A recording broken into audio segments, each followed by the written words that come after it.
Hello viewers, this is Steve Brulé with Studio Brulé, and this is Coffee Time with Steve on Studio Brulé. Yesterday I announced that I'd do this a little earlier. It just didn't work out today. I also announced that it'll be kind of sporadic.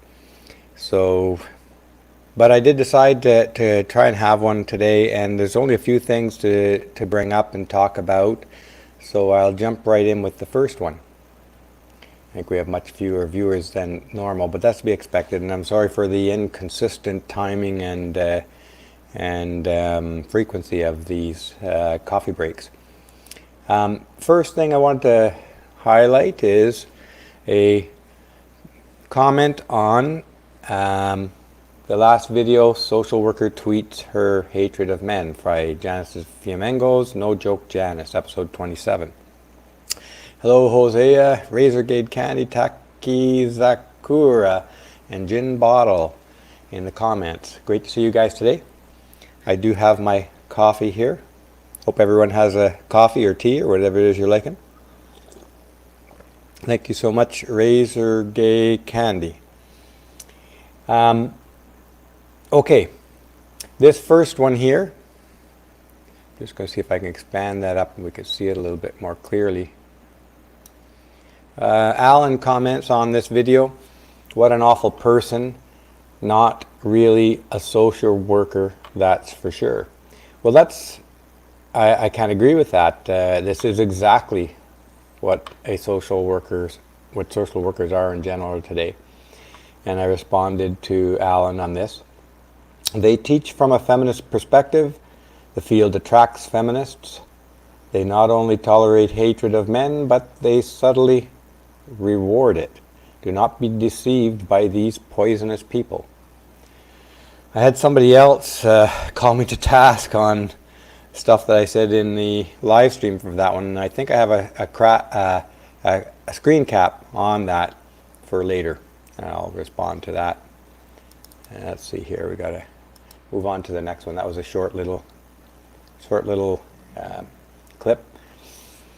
A source tells CTV News they believe someone purposefully set something on the tracks in order to derail the train. However, CN did not confirm whether or not there was any truth to this claim. And that's a recent derailment, I think, within the last few days. And of course, they're hinting at these protesters, most likely the violent or the Antifas, the militant protesters that are taking advantage of the rail blockages, or at least the complaints by the Wet'suwet'en Nation that we've talked about recently. So CTV claims to have been contacted by someone who claims to know that this was a deliberate derailment. We talked about this a couple of days ago, that this stuff is very dangerous. Antifa-linked or Antifa-type groups, these militant groups, were telling people how to disable safety features at railway crossings and stuff like this. So this First Nations blockade is not as simple as a First Nations people claiming to be protecting their land and resources. This is another item that I've come across several times over a lot of years. And there's an element of society that are distinctly misanthropic. And they claim that, repeatedly claim that the earth would be better off without humans, and so on and so on.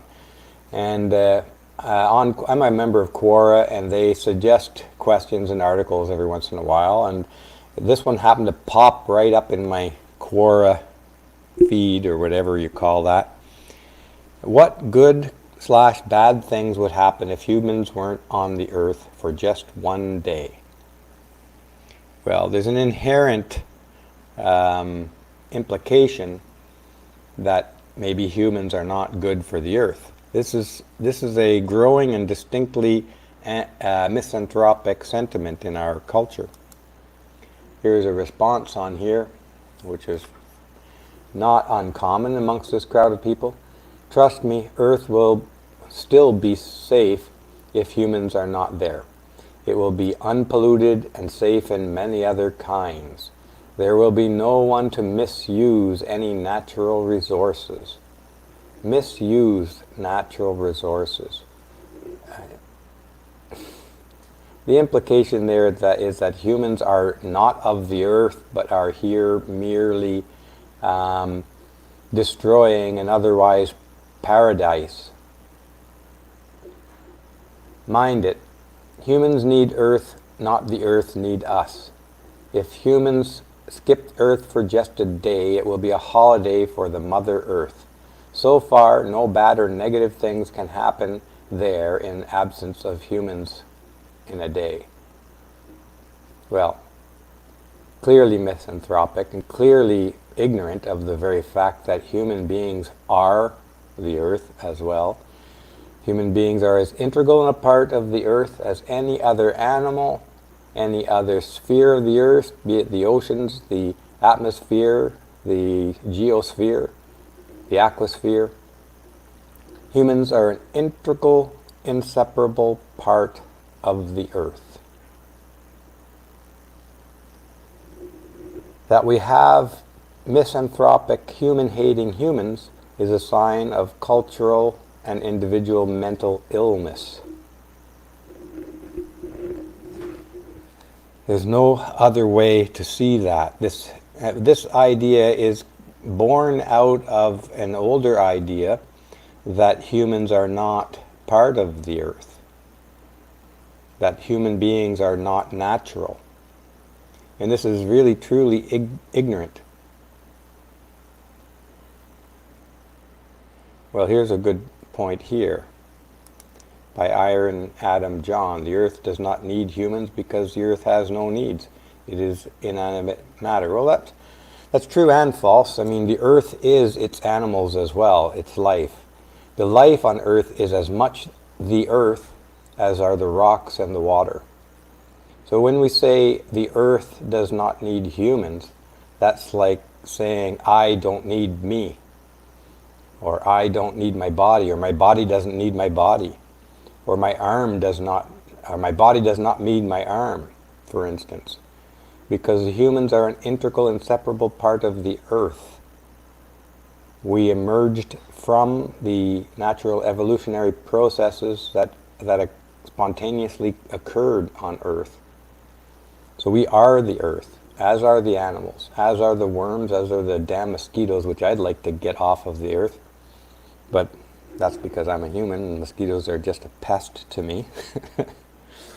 Anyways, let me move on to another comment, another screen capture. But Iron John Adams, I get your point. It's quite a true point that the earth has at least that inanimate part of the earth that people often mean when they say earth. They often mean rocks alone, rocks and water and all the inanimate parts of the earth. But the earth itself is not just the inanimate parts. The earth itself is the life on the earth as well. And I think we should insist on that interpretation because it is deeply accurate that the earth, when you say the word earth, meaning the planet Earth, that meaning must include all the living matter on earth as well, all the living materials. Another quick comment here.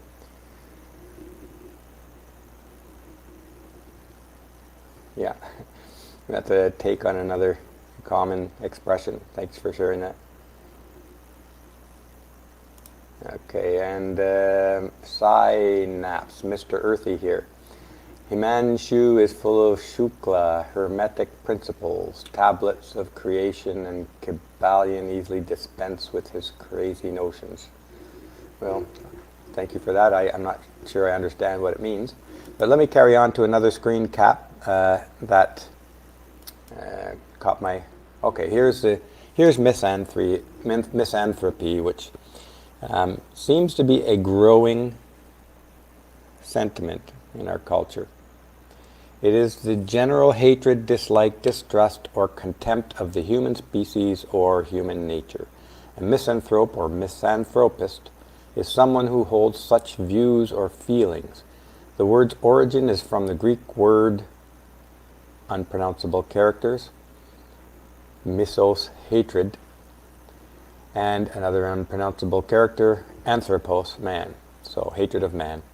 The condition is often confused with asociality. Yeah, I can see that. I'd say it's very safe to claim that misanthropy is mental illness, because the hatred of mankind comes from somewhere. I don't believe someone can be born hating mankind. I think they come to that for some reason, and most likely that reason includes that the people in that person's life either ignored or neglected or outright hated on that person, and they didn't establish any positive relationships with other humans, so they turn around and decide to hate all human beings and decide to preach things like the earth would be better without humans. Well, don't fall into that trap. I don't suspect anybody who follows my channel will fall into that trap. There's a lot of problems with humanity, but those problems are the problems of emergent intelligent life. They're not a sign that we should kill all the babies because babies sometimes are dirty, messy, and poop and stuff like that, which is the conclusion that misanthropes come to. Because human beings cause some problems. A large part of our problems come from not having the technology or the insight to understand fully the implications of all our inventions. But to turn into a misanthrope is to throw the baby out with the bathwater. And I have no qualms in calling that a mental illness, but a dangerous mental illness. For good measure, I threw into Google the simple phrase, "Would Earth be better?" without any qualifiers. Would Earth be better? And I screen capped the top first screen here that came up. In theory, would the Earth, let me expand this a little bit here. The first one, in theory, would the Earth be better off without us? This is Los Angeles Times. A recent New York Times opinion piece by Todd May suggests that the human race may lead to its own extinction, and that such a possibility would not necessarily be a bad thing.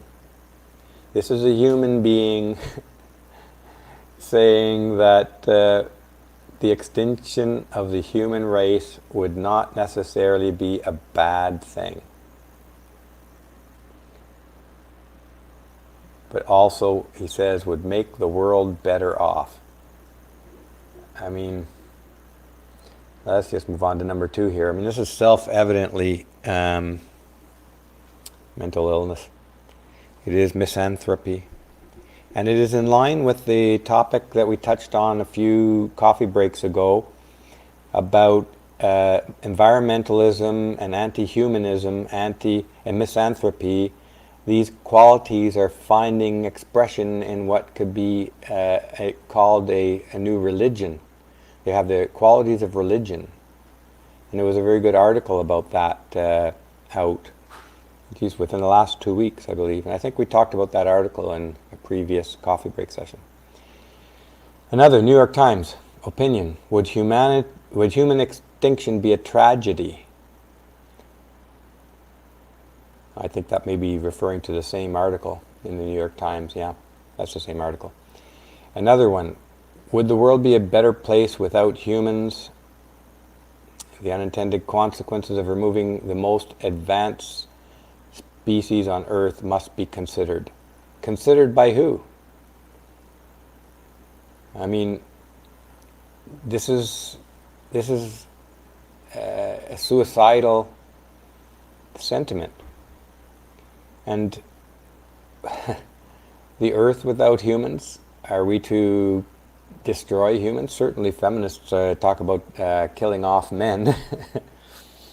But these are the kinds of misanthropic sentiments that seem to be growing and spreading in our culture. So be aware, that's a form of mental illness growing amongst us. Here's another one. Would the earth be better off without us? Oh, I guess I'm duplicated some things here. Okay, here's a woman who commented on our live stream about the social worker who tweeted her hatred of men. And in that live stream, I suggested that the humanities, specifically sociology and psychology, were saturated in hatred of men because of their feminist focus. Now here's Sandra Levick commenting, "This is such a toxic, misguiding, and delusional message to group all sections of humanities, professionals who dedicate their lives to helping people." Well, they don't dedicate their lives to helping people. They dedicate their lives to spreading the feminist version, the feminist, ideological feminist version, which includes blaming men, innocent men, for everything.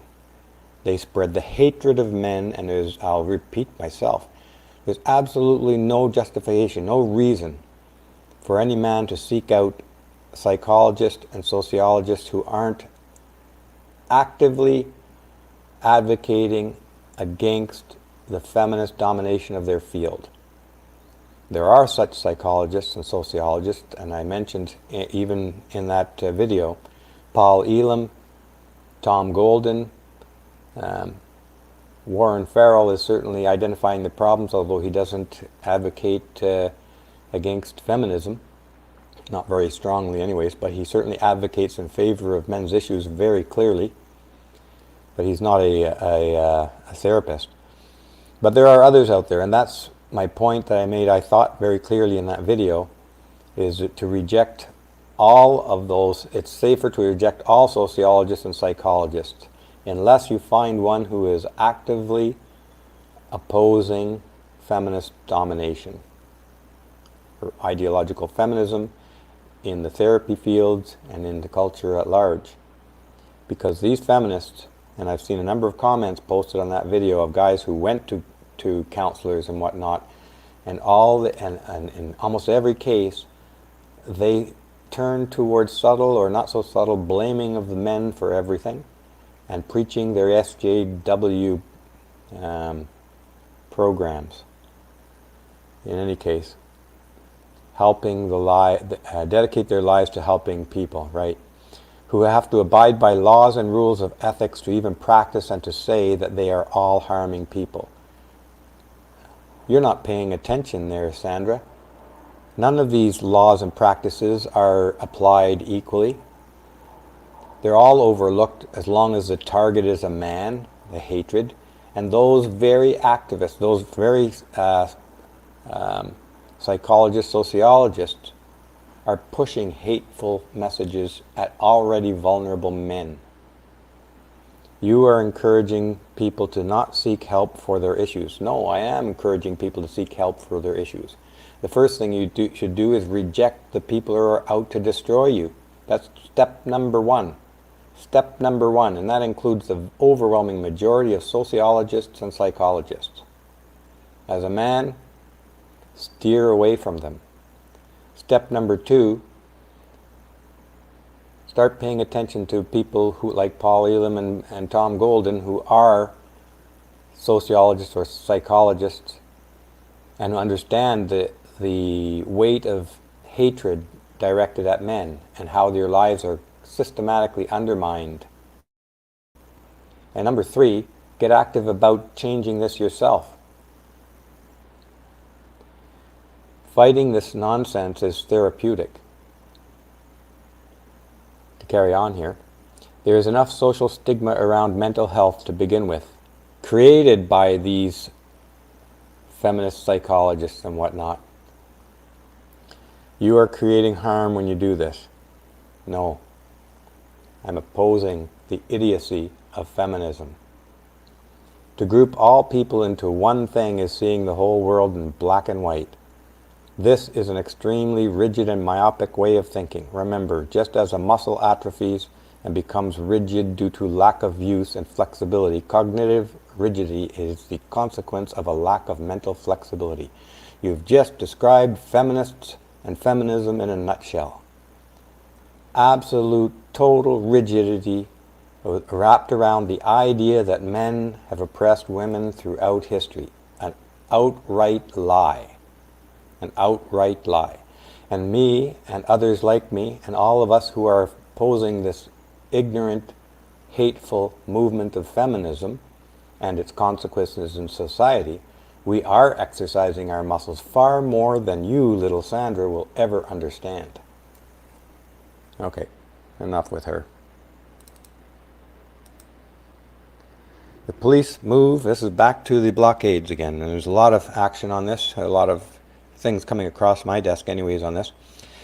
And I find it interesting, not so much because of the indigenous issue, but how the issue is being used by outside forces, both political and these globalists, Antifas and whatnot.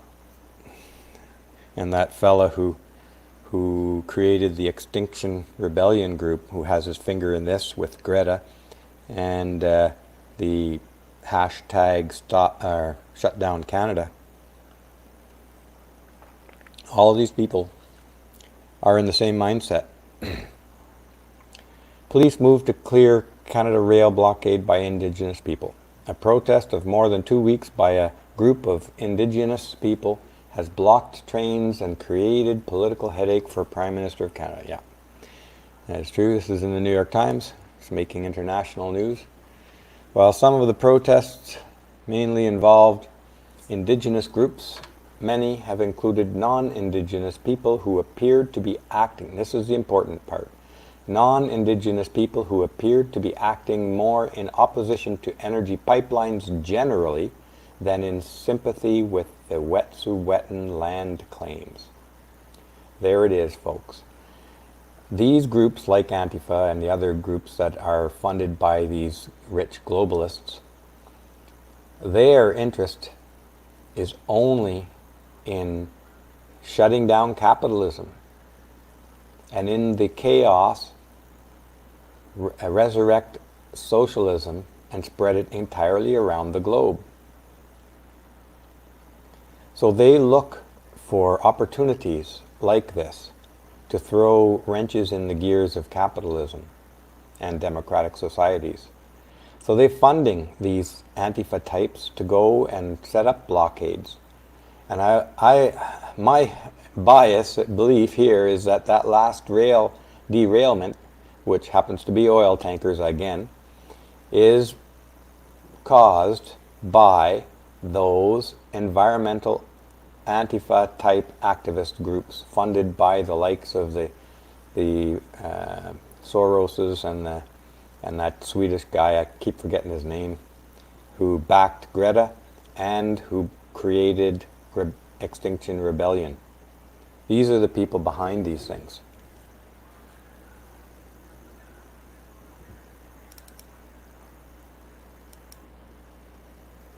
Trudeau urges for peaceful end to blockades after Tyendinaga Mohawk rail line arrests. So there was a little progress on that yesterday morning. The RCMP, the police, moved in and arrested a few protesters, and this one I believe is in Quebec. And but it's only that one blockade that has been dismantled. It happens to be one of the most economically important rail lines, which is obviously a good place to start. But several more blockades have been set up in the meantime, as far as I understand in the news. And here's an interesting fact. Canada and Canadians are very reluctant to be conservative these days. Canada has basically 5 parties right now, political parties. We have the Green, which is the really fringy Looney Tunes. We have the NDP, which is basically a socialist, communist type party. They're as loony as the rest, but they have a lot of popularity because they put a little soft edges around their totalitarianism. We have the Liberals. We have the Bloc Québécois. The Liberals is the minority ruling party today. The Bloc Québécois is a Quebec federal, provincially Quebec, a party in the province of Quebec only, that is allowed to run in the federal elections, and its entire platform and reason for being is to separate from Canada. And then we have the Conservatives. And all the Conservatives often are called liberal light in Canada because our Conservatives are not like other Conservatives around the world. They're almost socialist as well today by policies. They're really, really very soft Conservatives. And they're, anyways. Those first four parties I mentioned, they all are of birds of a feather. So for the Conservatives to be picking up past the Liberals on this one issue, well, that's quite an interesting development, although I suspect it'll be very temporary. Canadians are very, very hardcore in their love of socialism in many ways. And this is from Mr. Scheer, who is the leader of the Conservative Party in Canada. Mr. Speaker, these illegal blockades had nothing to do with reconciliation, Scheer said in the House of Commons. If people in Ontario want to support reconciliation efforts, then they would listen to the members of the Wet'suwet'en and First Nations who support the Coastal GasLink project. The problem is that there is now a clear playbook for radical activists to follow, and they know that the Prime Minister will do literally nothing as the economy is brought to its knees. This is the most important part of this whole thing here. The problem is that there is now a clear playbook for radical activists to follow. And they know that the Prime Minister will do literally nothing as the economy is brought to its knees. Trudeau is sending a message of how soft he is, how sympathetic he is to radical left-wing activists taking down the country and hurting the rest of Canada.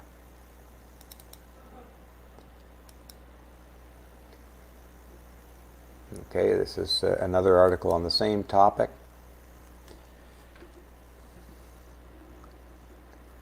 The meeting also came about 12 hours after Teck Resources announced it was withdrawing its application to build a massive new oil sands mine in northern Alberta, a decision Conservative leader Andrew Scheer said is entirely a result of Trudeau's doing literally nothing to end the blockades for almost 3 weeks.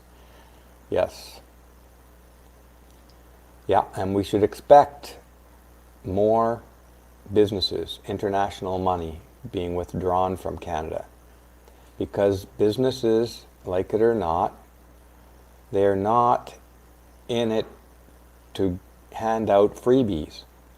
Businesses in a capitalist society are there to make a profit from their investments and their work. And if they see that they're going to be blocked everywhere, every time they turn around at everything they try to do, driving costs through the roof, they're going to make a rational economic decision and take their money elsewhere.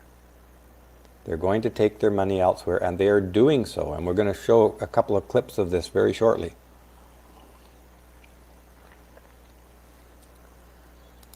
A lot of money has been taken out of Canada since the Trudeau election. The one at Tiendinaga was the most economically damaging one. This is the blockade they brought down.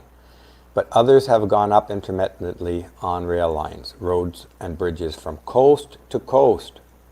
Coast to coast, folks. These radical left-wing activists are seeing the message Trudeau is sending. They're seeing it as a green light to go ahead and wreak havoc on ordinary, innocent Canadians who are trying to work and build a life for themselves.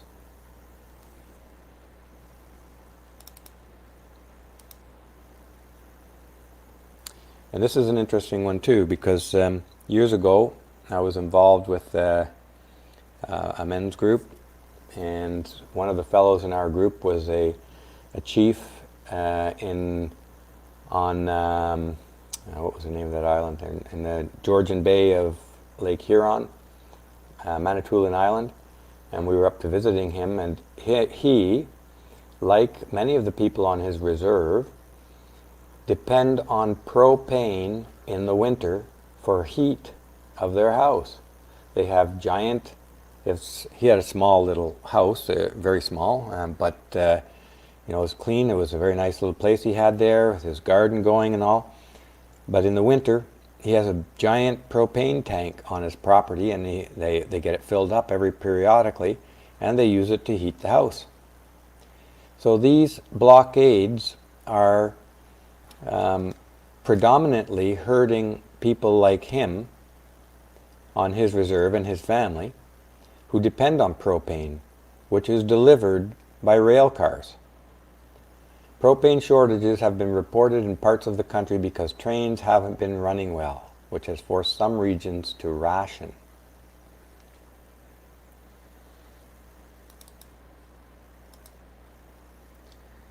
Now here's an article in the Financial Post to back up what I've been saying here about the money leaving Canada.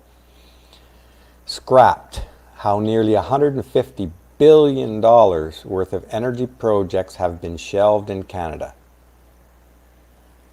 In the Financial Post. Now, for Americans out there, the Canadian economy is less than a tenth of the US economy. So this would be equivalent to over $1.5 trillion worth of energy projects. And this is just talking about the energy projects, not the incidentals of the knock-on effects of the construction industry, for instance, that go along with these projects. Let's take a look at a couple of them. The reasons have been many, including pure economics. Well, pure economics can come from all kinds of reasons, including these kinds of protest shutdowns for political reasons. Political divisions, which we are seeing today. Indigenous disapproval and environmental concerns. Here's a project number one. The Frontier Oil Sands Mine.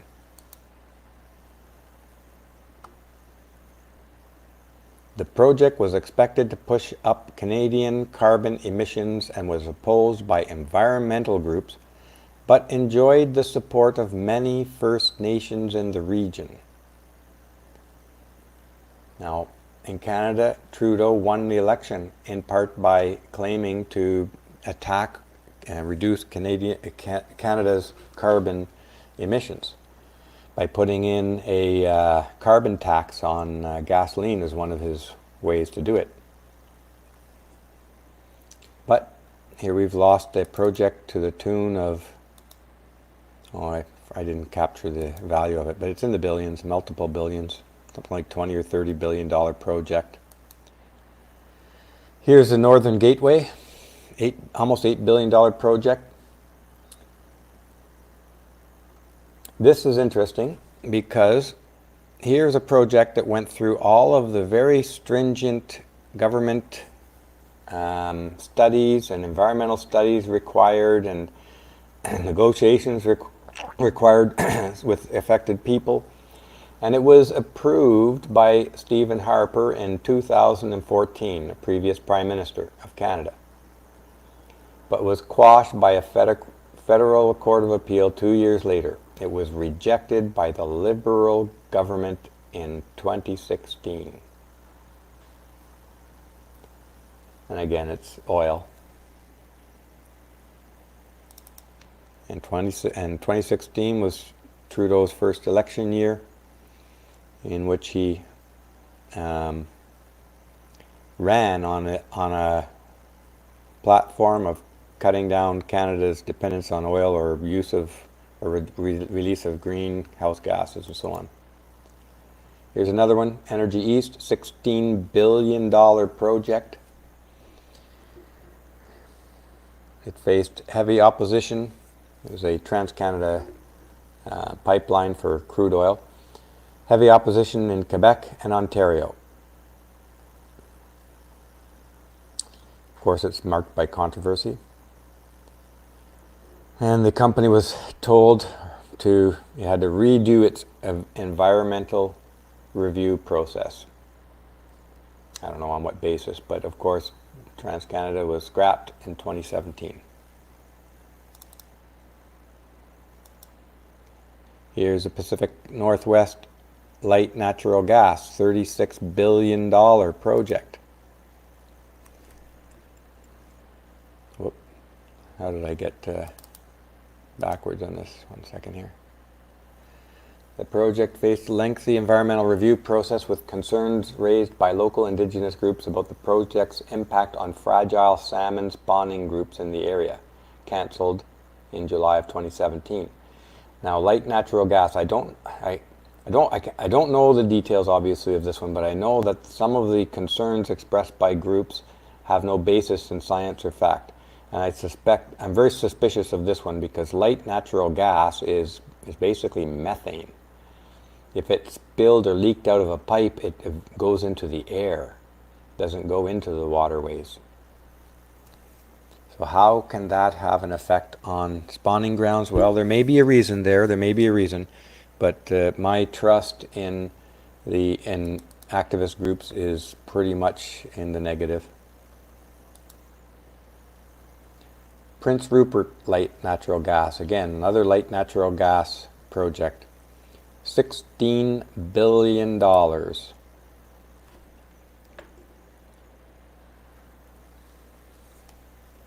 And these were the same Wet'suwet'en chiefs.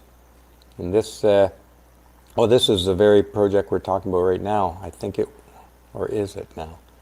Led to rail blockades across the country as emerges another flashpoint in the debate over indigenous and resource development. Yeah, so it's the current one now. I don't know why it's listed here as being shelved because it's not shelved right now. It's just being blocked for by nefarious reasons. So folks, that's all that I have clipped off for today since yesterday. I doubt I'll have a coffee break tomorrow. I have a busy day doing other things tomorrow, so I'm going to shelve that one until Thursday. So thank you very much for joining me again here. As always, I love to hear your comments and read your comments in the comment section. Let me know what topics are interesting to you as well. So enjoy your afternoon, and we'll see you on Thursday.